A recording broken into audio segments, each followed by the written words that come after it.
Mga kabombo, live and kita sa public terminal, kag karon makaupod naton si Manong Teng, isa man siya ka driver diri. Kag Manong Teng, may agasi mo.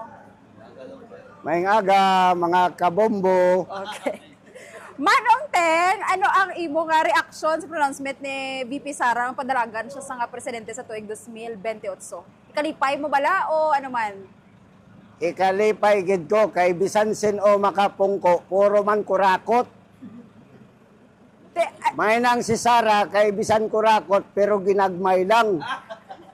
Kung ang iban makapungko, ginagko. Kung mangawat ka sang ginagmay, presuhon ka.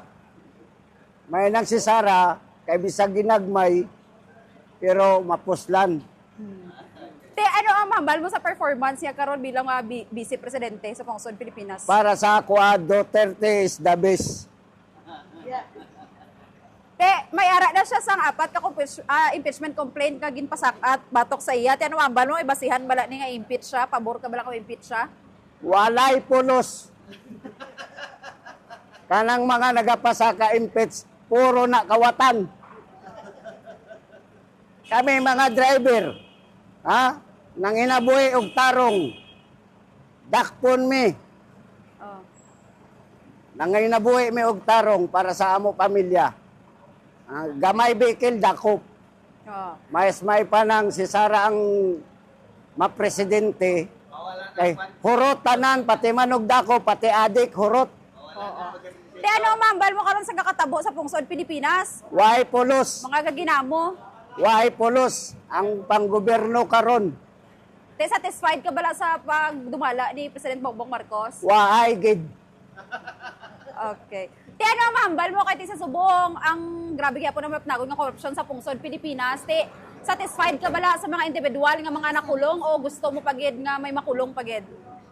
Hindi kuya satisfied kay nga kanang mga nangurakot og trilyon way gid na preso.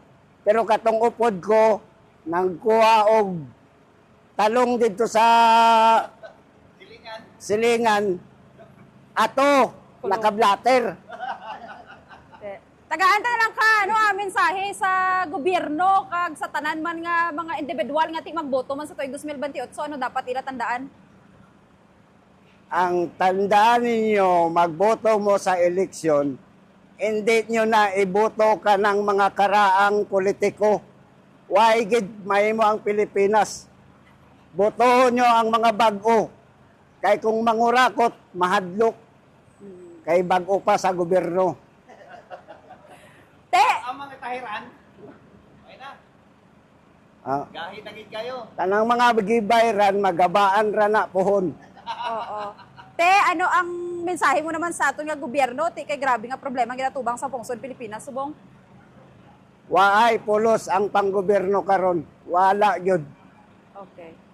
May pay ilahang i-impeach si Bongbong. Sa tingin lang.